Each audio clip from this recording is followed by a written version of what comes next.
Nous autres, épisode 2. Bienvenue dans Programme B.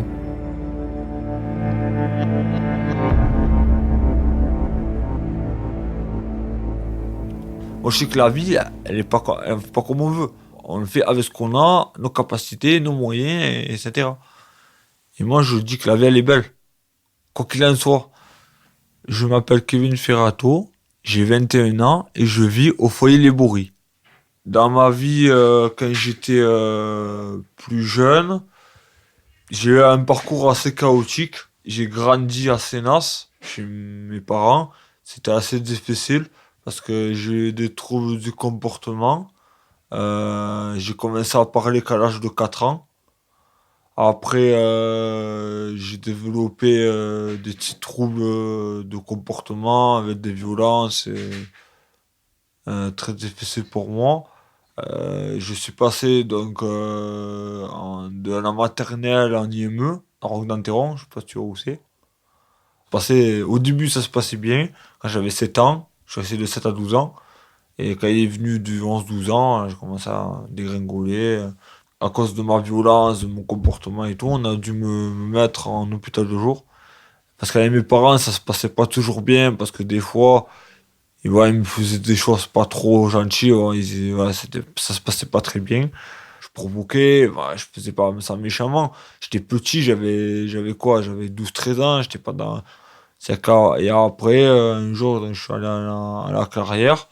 Hôpital, j'ai sauté là-bas pendant un mois, sans voir mon père. Je faisais des sorties, j'étais un peu triste parce que voilà, ça s'était mal passé, je regrettais beaucoup. J'étais aussi chez une famille d'accueil du lundi au jeudi et même les week-ends, et pour moi c'était très très difficile. Je me séparais de mes parents. Et après, rebondissement à 15 ans, ça allait mieux. Parce que j'ai eu aussi la musique qui m'a permis, ça a changé beaucoup ma vie. Voilà, j'ai eu un référence formidable, le tout premier que je connais, il s'appelle Franck Sarboni. Je ne l'oublierai jamais. Ça a été l'un des tout premiers référents qui m'a aidé le tout premier fois que je suis arrivé au CPS. Il avait la sagesse, il avait la patience. Je me suis aperçu que je chantais bien.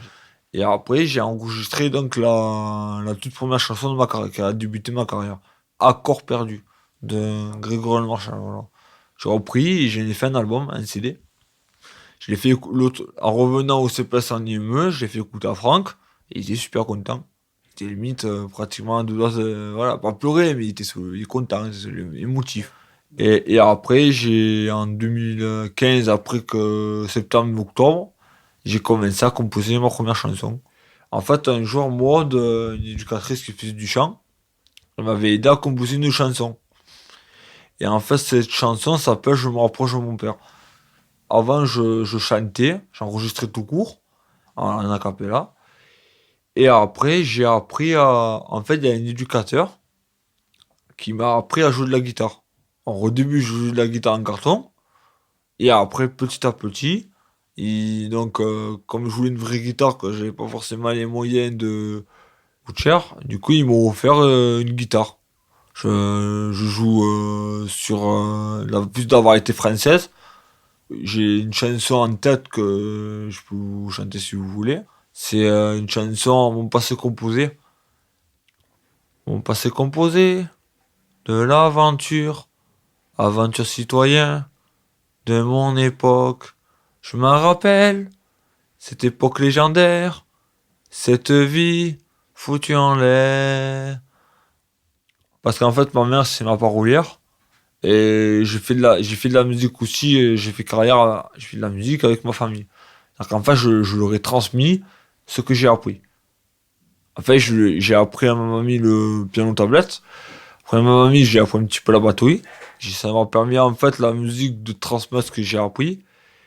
Et en même temps, ben en fait, ce qui a recoulé les liens, c'est ce qui a fait que parce qu'en fait, parce que j'ai fait des efforts. Mes parents, ils ont dû se rendre compte que je grandissais, j'ai pris en maturité. Maintenant, ça fait que je suis devenu un adulte. Mon objectif, c'est d'essayer, ouais, de faire carrière, de persévérer, et d'y arriver de plus en plus. Et aussi, je peux en parler, c'est une femme, une chérie qui est super gentille. C'est une personne que j'ai eu un coup de foudre. Et quand vous savez, tu sais, quand tu as un coup de foudre, tu peux pas tomber amoureux d'une personne comme ça. Tu peux pas changer de personne, en fait, c'est pas possible. Après, c'est vrai qu'on s'était un peu cassé, on rêve, c'est les couples, c'est normal, tous les couples c'est pareil. Et voilà. Et après, je t'en parle parce que c'est ma vie au foyer. Voilà, donc voilà. Et après, ben là, je suis reparti sur de bonnes résolutions pour 2019. Voilà, il n'y a pas de souci là-dessus. Moi, je suis prêt à tout faire pour faire durer la relation. Voilà, je suis pas. Parce qu'en fait, comme je peux pas avoir d'enfant avec Gabriel, tu sais pourquoi? Parce qu'en fait, au foyer de vie, on n'a pas le droit d'avoir des enfants. On a le droit d'avoir des. Tu sais quoi, des rapports, je vais pas te dire, mais voilà, des rapports sexuels, je pense que tu sais ce que ça veut dire. Mais d'avoir un enfant, on n'a pas le droit. Pourquoi? Parce que ouais, c'est pas où il va aller cet enfant. On va pas l'élever au foyer, c'est pas possible. Tu vois ce que je veux dire? Il faut une maison, enfin une chambre, il faut l'accompagner à la maternelle, il faut une voiture, il faut beaucoup de choses là. C'est pas, ça se fait pas comme ça en 2 minutes. L'avenir, je sais pas encore. Parce que je suis encore jeune, j'ai le temps. Après, je me voyais dans une maison d'autonome. Ce qui est assez intéressant pour moi parce que c'est vrai que je suis quand même très intelligent.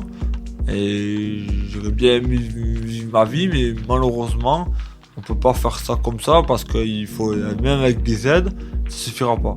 Pour travailler, pour avoir vraiment une maison autonome, pour que je travaille. Et vu que Macron, je vais le dire, hein, enfin, je le dis, c'est mon opinion. Mais Emmanuel Macron, je sais pas si tu sais, mais il baisse certaines choses au niveau du travail, au niveau de tout. Et en fait, moi, si je travaille en ESAT, et j'ai ma maison, j'ai peur qu'il va forcément baisser mon allocation. Qui va faire que du coup, ça va me retrouver encore bien plus embêté.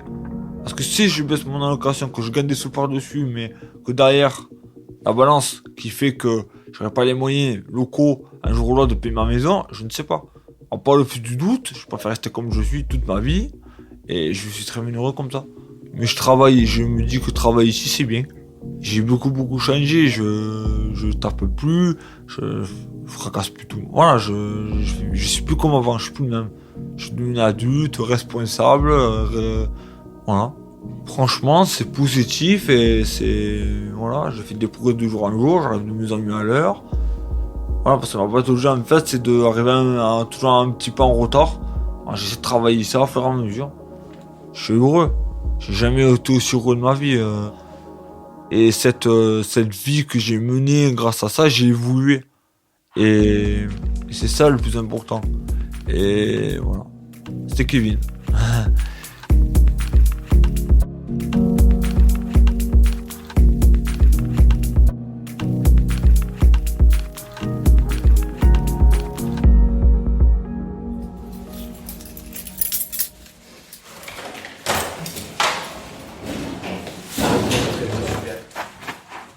Bonjour. Le Père Manel, voilà. Bonjour madame.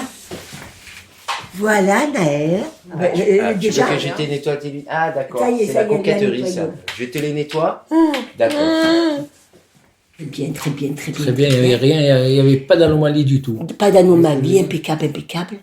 Mais après, quand Naël est née, c'était impeccable, puisqu'on m'a dit que c'était impeccable. Mais synthèse, elle est née impeccable. Et à 7 mois, avant de reprendre mon travail, elle était devant là, ici. Elle me convulsait. C'est après qu'ils vous disent qu'il y a des choses qui ne se voient pas. Il paraît que les anomalies de la tête et du cœur, c'est tellement infime. Mais on aurait dû me dire, parce que moi, je m'en fiche pour nous. Mais c'est pour elle, plus tard. Vous voyez ce que je veux dire? C'est pour elle. Tu mets un petit peu la télé? Hein? Tu mets un peu la télé, bien. Je mets un peu la télé. Mon Dieu, comment je vais faire? Aide-moi, Dieu. Aide-moi, Dieu. Voilà, c'est tout ce que j'ai pu dire. Vous dites, c'est le peu. Vous n'avez pas de chance. Encore? Pas de chance. Très bien. Tomber sur vous. Après, il arrive, hein? Attends, moi j'arrive à l'arrière. Attends-moi.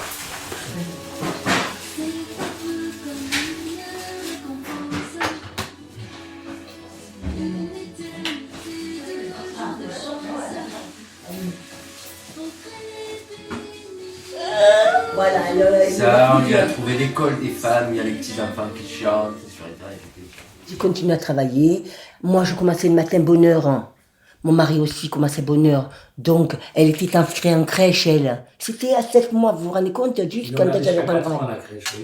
Elle rentrait en crèche, elle. Impeccable, ça s'est très bien passé. Elle a vécu avec d'autres enfants.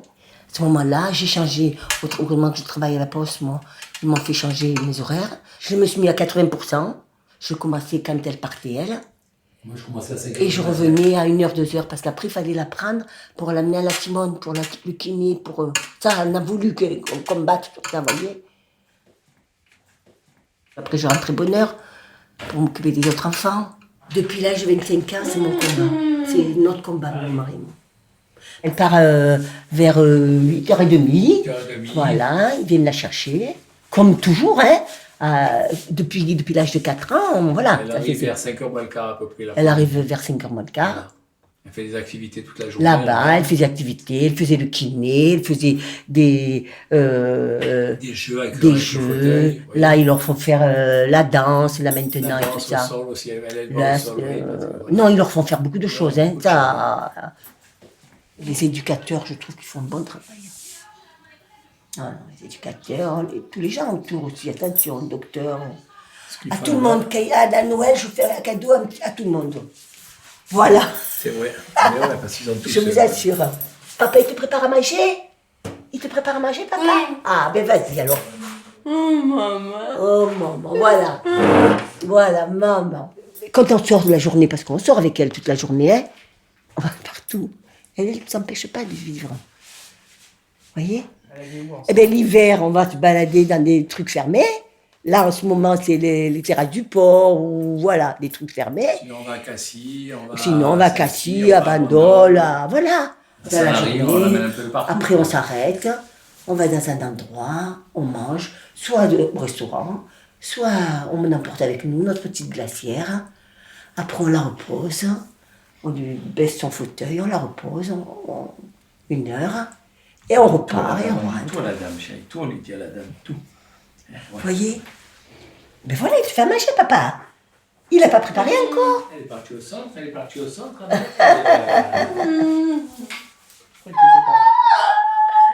J'étais parti, moi. J'ai eu peur, hein. Tu l'aimes, papa, tu l'aimes? J'ai eu peur, hein, j'ai eu peur. Tu baisses la tête, ma petite baisse. Allez, baisse la tête, papa, il te met derrière. Allez, d'abord, voilà. Voilà, baisse la tête, la serviette. Donc voilà, j'ai vécu une vie normale. Je vous assure que j'ai vécu une vie normale avec elle, mais toujours en faisant attention. Voilà. Et on vit comme ça, on vit très bien. Je suis sûre qu'il y a d'autres parents qui n'ont peut-être pas des enfants comme ça, ils font pas ce qu'on en fait, nous. Je vous assure.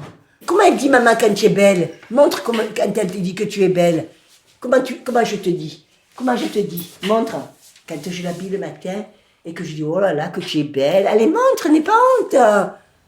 Puis elle est venue avec nous 5 fois en Israël. Eh bien, c'est pas donné à tout le monde, je vous le dis, moi. Croyez-moi, c'est pas facile, hein. Eh bien, on y est arrivé. Et on y arrivera encore. Les gens vous aident. Eh bien, là, pour ça, c'est bien fait. Ils viennent avec le fauteuil, ils vous amènent, ils vous la montent dans l'avion, ils vous la prennent dans les bras. On va en premier et on sort en dernier. Non, eh bien, voilà. Et pourtant, c'est l'avion. On va, pour pas la mettre sur un fauteuil manuel, on loue un fauteuil là-bas, une voiture. Mais pour personnes handicapées, mais électrique, une voiture adaptée. Ça nous coûte tout ça, ça lui coûte à elle. Et bien on partage en 3. Voilà, mon mari, moi, tous les deux parts, vous voyez, et elle perd sa part. Ouvre-lui la porte, Bob, ouvre-lui la porte. Tu veux sortir? Oui, mais là, elle vient, voilà, c'est toi, là, l'habitude. Oui, mon cœur, je sais que tu veux ça. Allez, vas-y, ferme bien la porte là-bas, et puis elle vient. Vous voyez, elle vous fait comprendre, quand même. Les centres sont toujours pleins. Et alors quoi? Qu'est-ce que ça veut dire quoi? Ce truc-là qui a eu le brisol, là. Voilà, tiens. Vous croyez que c'est quelque chose qui ne va pas être marché? À savoir si ce truc qu'il y a eu à Tchernobyl, hein? En quelle année vous regarderez à Tchernobyl? À savoir si c'est pas un truc de Tchernobyl. Qu'est-ce que c'est? Les nuages, ça bouge, hein? Tiens, mon cœur, tiens. C'est pour ça que moi maintenant je me bats. Parce que, même pour une assistante sociale, même pour ça, parce que je trouve qu'il faut penser que nous on vieillit. Il faut que les gens soient aidés quand même. Il faut pas les laisser comme ça. J'ai tellement peur pour son avenir. Vous comprenez? On a tellement peur de son avenir. Tant qu'on aura un brin de souffle, on fera pour elle. Je veux pas qu'elle soit dans un établissement. Je veux pas. Je veux faire comme ma mère. Ma mère est restée chez elle et on a mis des gens chez elle. Voilà. Quelqu'un qui la gardera, elle Voilà. son argent. Et voilà, et puis elle partira comme d'habitude. Elle est heureuse là. Pourquoi la mettre la nuit? Et nous, notre vie, elle est avec elle. C'est tout. Tu as donné son médicament? Oui, bien sûr. Bon, vas-y, file. Très bien. On va aller voir les copains et les copines maintenant. On va voir les copains et les copines. On va voir Vanessa. On va voir Vanessa. On va voir David. Hein?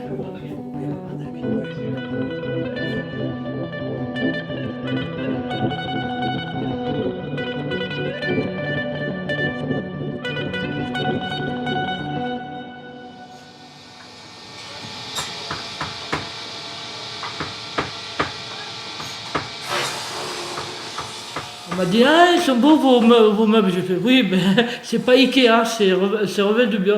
Sauf qu'on aura peut-être un peu plus de demande. Il faudra que les jeunes s'en prennent à les monter. Parce que sur les scies, moi j'ai travaillé avant sur les petites scies. C'est plus dur, mais je me suis jamais coupé les doigts. Et là, c'est les grandes scies qu'il y a.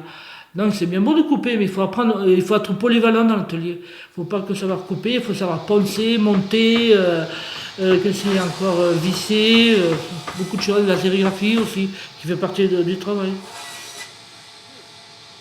Alors je m'appelle Jocelyne Barbaza, j'ai 57, bientôt à la retraite, et je suis arrivée en 80, en octobre 80. Donc je suis la plus ancienne du foyer, de l'ESAT et du personnel. C'est-à-dire que je suis l'ancêtre, comme on dit. Ah ben là, je travaille à menuiserie et sérigraphie. Voilà. Donc, mais j'ai travaillé en fromagerie, j'ai travaillé en cuisine. Qu'est-ce que j'ai travaillé encore? Avant, je faisais le ménage, parce qu'il y a eu beaucoup de choses. Après, le conditionnement, un peu. À l'orphelinat, j'ai appris beaucoup de choses, à faire la cuisine, à me débrouiller et tout. Donc en cuisine, j'ai appris les nouvelles techniques de cuisine, les nouvelles cuisines. Je suis très manuel, donc ça ne me dérange pas. Je peux monter des petites choses très minutieuses, très petites. Il n'y a pas de problème, ça c'est bagatelle pour moi. C'est de l'amusement parce que plus c'est petit, plus je me régale. Je ne perds pas mon temps parce que j'aime le travail que je fais. Je suis arrivé de Montpellier où j'étais à l'école normale. J'ai fait jusqu'en 3e normale. Et c'est la DAS qui m'a installé ici. Et je ne connaissais pas le mot CAT. Pour moi, c'était inconnu. Quand j'ai arrivé, pendant une semaine, j'étais déprimé parce que ça a eu un grand changement. Je sortais de l'orphelinat. Donc, pour moi, c'était très dur. Mais après, au fil des années, je me suis adapté. J'ai vécu dans le village. Bon, au début, les gens ils nous regardaient de travers, ils se demandaient qui on était. Et il y a eu des associations qui se sont créées dans le village, comme partout dans les villages. Il y a eu le comité des fêtes, la châtaigne, comment ça s'appelle? Il y a eu le village des artistes, et j'ai été bénévole dedans. Et ça m'a beaucoup plu, j'ai aidé les jeunes. Je me suis intégré dedans pour faire vivre le village et tout. Voilà. Après, au début, ça a été un peu dur, mais après, on m'a bien accepté et tout. On me demandait de faire des choses, je les faisais. Comme j'aimais beaucoup parler, on me mettait à l'accueil. J'avais beaucoup de bagou, donc je parlais et tout, j'expliquais et tout. Ça va. Voilà. Bon, voilà. Fais le tour. Voilà. Alors là, on se dit que ça à 20. On est la particularité, faire que ça vient. Alors là, c'est Jéroboam. Et là, le client, c'est Amathieu. Mais on peut faire Ronéa, Gigondas, Vaqueras, Bandol, un peu tout. Voilà, on fait toute la région par là. Donc pour les jeunes qui ont eu des problèmes de santé, ça comptait pour nous les responsables, les délégués. Nous les délégués, on était là pour voir le travail qui se passait, les problèmes qu'ils avaient. Au début, on avait un jeune qui conduisait un camion et pour poser les palettes, il avait une tige en fer. Et pour lui, il s'esquintait le dos. Donc on a eu un nouveau haillon pour le camion. On a eu des nouvelles chaises ergonomiques pour les dos, pour les jeunes, parce qu'il y en a qui Marie qui sont jeunes, qui ont des problèmes de dos, de jambes, de pieds, donc il faut se mettre au goût du jour. On ne fait pas au goût du jour, mais à la santé des autres. Et depuis quelques années, je fais partie du CVS. Alors c'est à la vie sociale, c'est civique à la vie sociale. C'est par rapport aux jeunes qu'ils ont les moindres petits problèmes, c'est pour leur bien-être, c'est pour expliquer à la réunion ce qu'il leur faut, ce qui manque, les problèmes avec les familles, les problèmes. Enfin, on représente tous les jeunes, que ce soit travail ou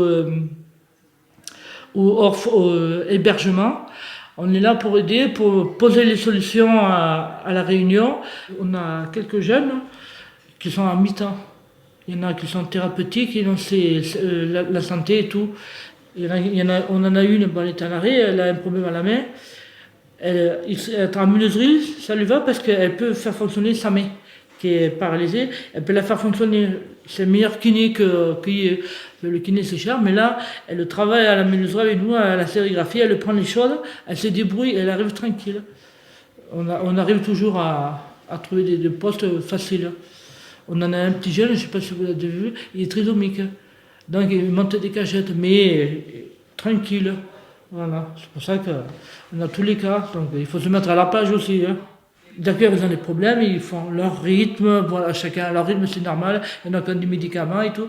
Mais les moniteurs ne demandent pas de faire un rythme comme nous on avait fait, mais faire chacun à son rythme. Même s'il met une vingtaine de cachettes par jour, c'est pas grave, mais moi que le travail soit fait et bien fait. C'est ce qu'ils leur demandent. Voilà. La Provence, j'aime bien. Mais là où je préfère, c'est la Lozère et l'Aveyron, parce que j'ai des amis d'enfance qui, eux, pour moi, ça a été une famille, parce que quand je suis allé à l'école à 6 ans, 7 ans, pendant plusieurs années, j'ai connu une fille, et on s'écrit, on se téléphone, on s'envoie des mails, c'est mon amie d'enfance. Pour moi, c'est dur à dire ma mère, parce qu'elle m'a jamais élevé. Ma mère biologique, elle est toujours vivante, elle habite dans l'Aude, elle m'a mis au monde, à Versailles, et après, elle est partie dans l'Aude. Je ne l'ai jamais vue. Elle m'a abandonné. Elle m'a laissé à un orphelinat. Donc, j'ai été élevé pendant 4 ou 5 ans par des gens qui m'ont élevé. Pour moi, quand je me suis trouvé, je leur ai dit maman et tout. Sauf que, manque de peau, le destin a fait autrement qu'ils ont été décidés tous les deux. Donc, après, on m'a mis en orphelinat. Et après, pendant plusieurs années, je suis descendu à Nîmes. Et c'est une autre famille d'accueil qui m'a reçu, qui m'a élevé pendant plusieurs années. J'allais à l'école à Nîmes, après je suis parti à Lozère, mais on avait toujours en contact, elle me prenait pendant les vacances et tout. Sauf qu'il y a quelques années, en arrière, en 2012, ils sont décédés tous les deux. Bon, donc c'est pour ça que j'ai fait les orphelinats, les pensions, les mises en redressement, enfin j'ai tout. Les mises en redressement, j'en connais rien. Je suis resté 6 mois, mais je ne saute à personne. Parce que la DAS, je suis pupille de France, et je fais partie de la DAS de France. Ils me mettaient tous les 6 mois, à droite, à gauche. C'est pour ça que l'école, j'ai fini j'avais 17 ans, mais j'allais à l'école normale quand même, jusqu'en 3e. Mais l'école a été un peu... Parce que chaque fois, tous les semaines, on me changeait, donc... Mais j'ai quand même une bonne culture, je sais compter, je sais écrire, tout. Voilà, ça n'a pas gêné. Mais après, le travail, c'est la DAS qui m'a mis ici. Parce qu'elle a pris la majorité 21 ans, donc j'étais au CAT de Rebelle-le-Bien. Voilà. J'avais pas mon mot à dire. Non, j'étais à la rue. Voilà. Et il y avait toujours eu un manque de famille, parce que les gens, je voyais qu'ils parlaient de leur famille, ouais, mon père, il m'a dit, sauf que moi, mes parents, j'aurais bien ils me connaissent, parce que mon père, je ne le connais pas. Ça peut être n'importe qui. Donc, ils critiquaient leurs parents, ouais, ils sont méchants et tout. Sauf que les gens qui sont orphelins ou qui ont été abandonnés, eux, là, c'est un manque pour eux. Parce qu'en plus, j'ai un frère qui, lui, veut pas faire connaissance avec moi. De la même mère, mais on ne sait pas si on est du même père, mais de la même mère, il ne veut pas entendre parler. Il ne veut pas se poser des questions, rien du tout. Pour ça que... Donc, il y a toujours un petit manque de famille. C'est pour ça que j'ai créé la mienne. C'est-à-dire mes amis de Lozère, qui eux sont au courant, j'ai beaucoup de personnes, et là j'ai fait ma propre famille avec mon compagnon. Voilà. Et là, comme on dit, on choisit ses amis, mais on ne choisit pas sa famille. On l'a subi. Voilà.